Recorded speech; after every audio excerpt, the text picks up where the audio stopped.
देवाधिदेव महादेव की कृपा ना हो, जब तक भगवान शंकर की करुणा ना हो, जब तक भगवान शिव की उदारता ना हो, तब तक काशी का वास भी नहीं मिल सकता।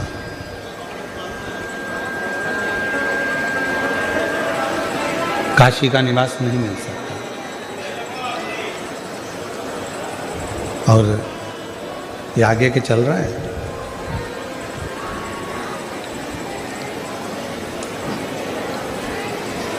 एक है काशी का वास और दूसरा है शिव महापुराण की कथा, भगवान शंकर की पवित्र कथा।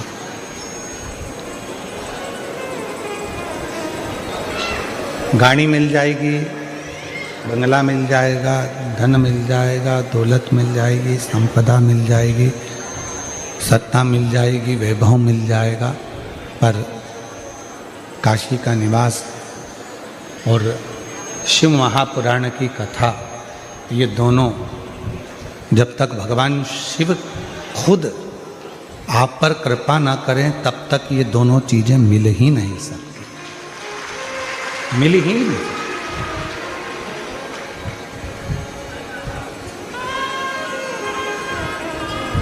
अब आप कितने किस्मत वाले हैं, कितने भाग्यशाली हैं, कितने आप पर भगवान की कृपा है, करुणा।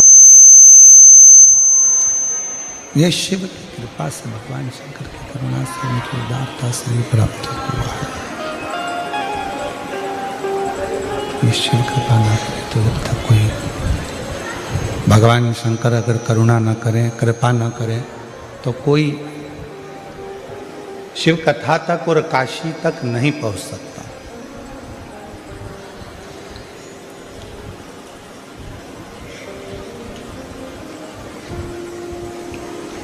कई लोग कहते हैं कि हम कल कथा में जाएंगे, आज हमारे पास में समय नहीं मिला। फिर कोई कहता है कि हम कल पहुंचेंगे, कल आएंगे, कल कथा में जाएंगे, कल हमारे पास में समय रहेगा तो हम कथा श्रवण करेंगे, कथा में पहुंच जाएंगे। शंभु शंभु, कथा में जाएंगे, कथा श्रवण करेंगे कल। और यहाँ शिव महापुराण की कथा कर रही है कल नहीं, आज का ऐसा कोई पल व्यर्थ मत जाने दो जिस पल में आप मुख से श्री शिवाय नमस्तुभ्यम ना कहें। हर पल में भगवान की अविरल भक्ति को ढूंढने का प्रयास करें।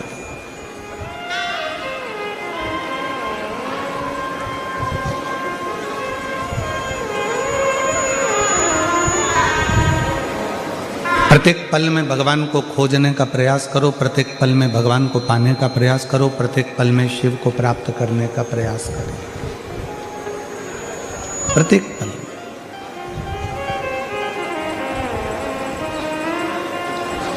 21,600 श्वास मानव के शरीर में से रोज निकलती है प्रतिदिन, और 21,600 श्वास में से ऐसी कोई श्वास जिस श्वास में आप भगवान का भजन कर लेते हो तो समझना कि आपकी जिंदगी सार्थक हो गई।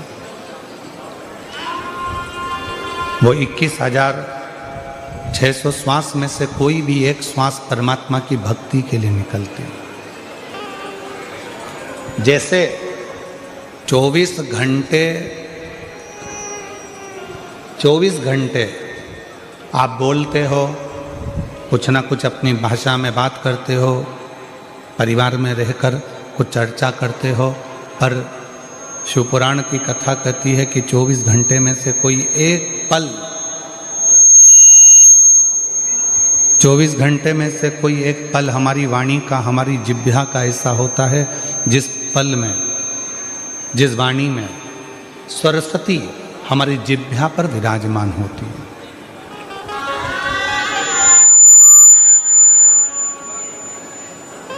अब वो पल ना तो आपको मालूम है ना हमको मालूम है।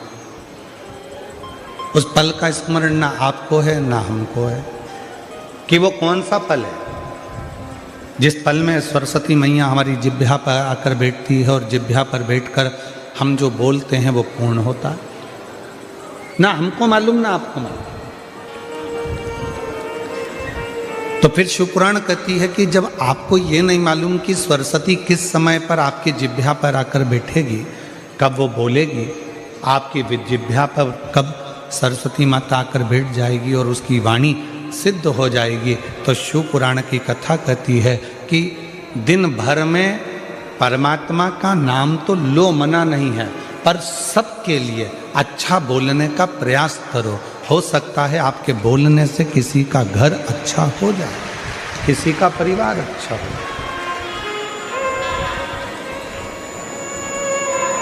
हो सकता है हमारे जिह्वा पर, हमारे मुख पर 24 घंटे में से एक बार, एक क्षण के लिए आती है, जब हम वो वाणी में कुछ ना कुछ बोलते हैं तो सरस्वती सिद्ध होकर कुछ कह जाती है, कुछ बोल जाती है।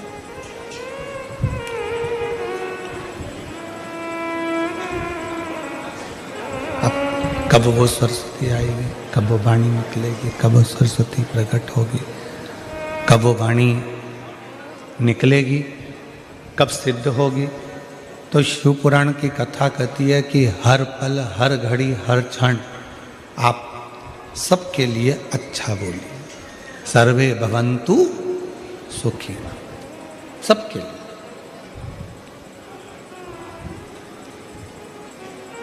कोई जरूरी नहीं है कि आप किसी से पूछोगे कि तुम कैसे हो।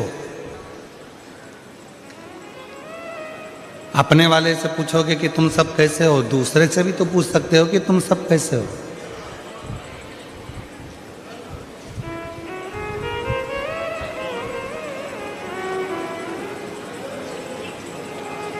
किसी से भी आप अपनी भाषा में अपने मिलने वाले से, परिवार से, कुटुंब से, अपने अड़ोसी से, पड़ोसी से, रिश्तेदार, नातेदार से भी तो पूछ सकते हो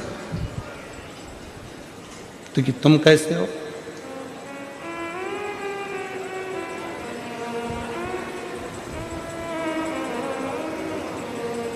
गुजराती भाषा में कहते हैं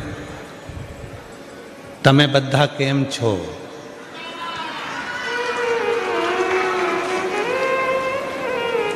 कोई ज़रूरी नहीं है कि हम हमारे परिवार वालों से पूछेंगे कि तुम कैसे हो। अपने पड़ोस को, अपने अड़ोस में रहने वाले, अपने पड़ोस में रहने वाले, अपने कोई मोहल्ले में, कॉलोनी में, सोसाइटी में रहता है, उसको आपके दवा आप मत दो, उसको धन, आप उसको पैसा भी मत दो, नहीं चाहिए, परंतु इतनी प्रेम की वाणी तो बोल सकते हो ना कि तुम कैसे हो।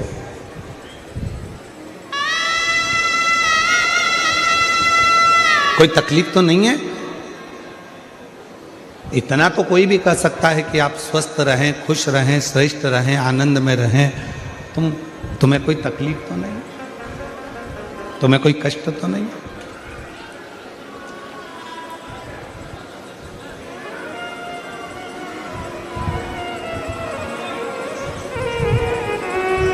चिल्ला चिल्ला कर लोग कहते हैं विश्व का कल्याण, धर्म की, अधर्म का, प्राणियों में विश्व का कल्याण।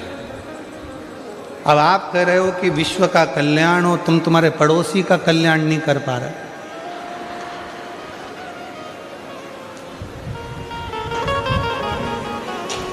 अपना कल्याण कर पा रहे हो, केवल अपना। अब इस कथा में ही देख लो ना, तुम दूसरी जगह तो जाने दो। खुद की पत्नी होगी, चल आगे बैठ, आगे बैठ, आगे बैठ, आगे बैठ, और पड़ोस वाली बेचारी बूढ़ी माँ हाथ जोड़ कर कह रही है छोरा मुझे आगे बिठा दे। कहाँ व्यवस्था करूं, कैसे व्यवस्था करूं? नहीं है व्यवस्था, जाओ। अब चिल्ला चिल्ला कर कह रहे हैं विश्व का कल्याण हो, और जब विश्व के कल्याण की बात आती है तो सबसे पहले व्यक्ति अपना कल्याण देखता है कि अपना हो रहा है कि नहीं हो रहा है, अपने को लाभ मिल रहा है कि नहीं मिल रहा, अपने को फायदा मिल रहा है कि नहीं मिल रहा, पहले वो देख। पर 33 कोटि देवता में केवल एक देव अधिदेव महादेव ऐसे हैं जो विश्व कल्याण की कामना करते हैं। उन्होंने जहर पिया, अमृत दिया, अमृत देवताओं को दिया और खुद जहर पिया, पार्वती मैया ने पूछा था कि यह जहर पीना जरूरी है। शिव जी कहने लगे अगर ये जहर मैं नहीं पीऊँगा तो ये पूरी पृथ्वी जलकर भस्म हो जाएगी और विषैली हो जाएगी। विश्व का कल्याण करने के लिए मुझे ये जहर पीना पड़ेगा। अगर मुझे विश्व का कल्याण करना है तो ये जहर पीना जरूरी है और ये जहर मुझे पीना पड़ेगा।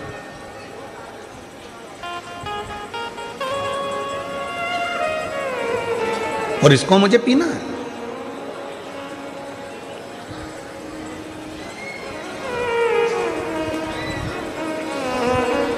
पर एक निवेदन और करूं इस व्यासपीठ से, दुनिया के लोग भले कहते हों अपने अपने कल्याण की बात करें, मना नहीं है, पर एक पूरे घर में,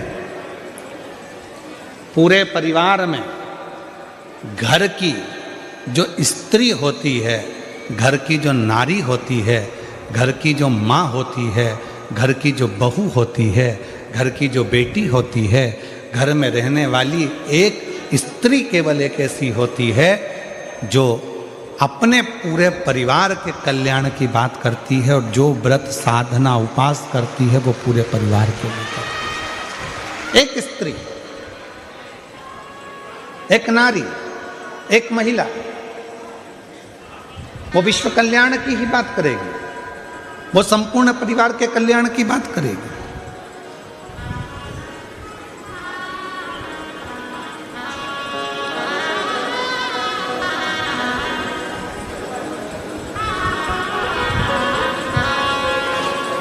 महादेव ऐसे हैं, भगवान शंकर वो गढ़दानी, त्रिकालदर्शी, कैलाशी, अविनाशी शिव ऐसे हैं जो विश्व कल्याण की कामना करते हैं। जहर मैं पी रहा हूं, क्यों? पूरा विश्व आराम से जिंदगी जी सके, इन सबको अमृत प्राप्त हो सके। गले में सर्प मैं धारण कर रहा हूं क्योंकि दुनिया के लोग इस सर्प को अपने घर में नहीं रख सकते।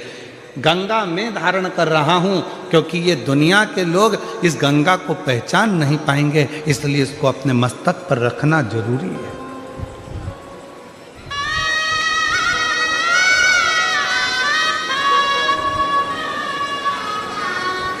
अपने शीश पर रखना बहुत जरूरी है।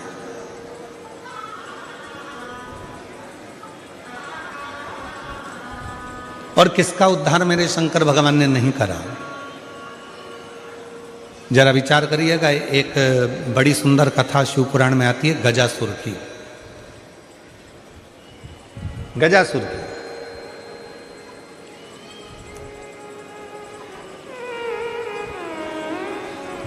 गज का मुख है, मनुष्य का शरीर असुरों वाला है।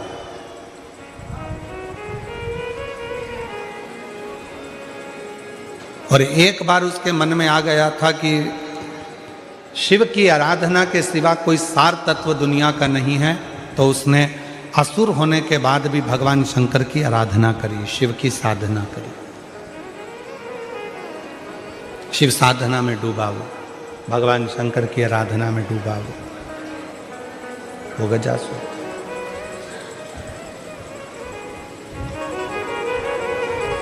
अब इतनी भगवान देवाधिदेव महादेव की आराधना में गजासुर हो गया, इतनी आराधना में डूब गया, साधना में डूब गया कि भगवान शिव को प्रकट होना पड़ा।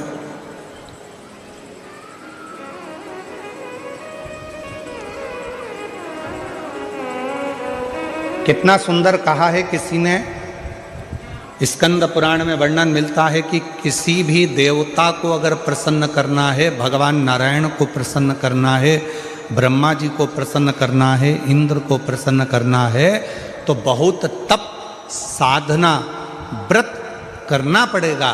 तब जाकर भगवान ब्रह्मा, विष्णु, इंद्र, गरुण, वरुण, अरुण ये सब बहुत तप साधना के बाद प्रकट होते हैं।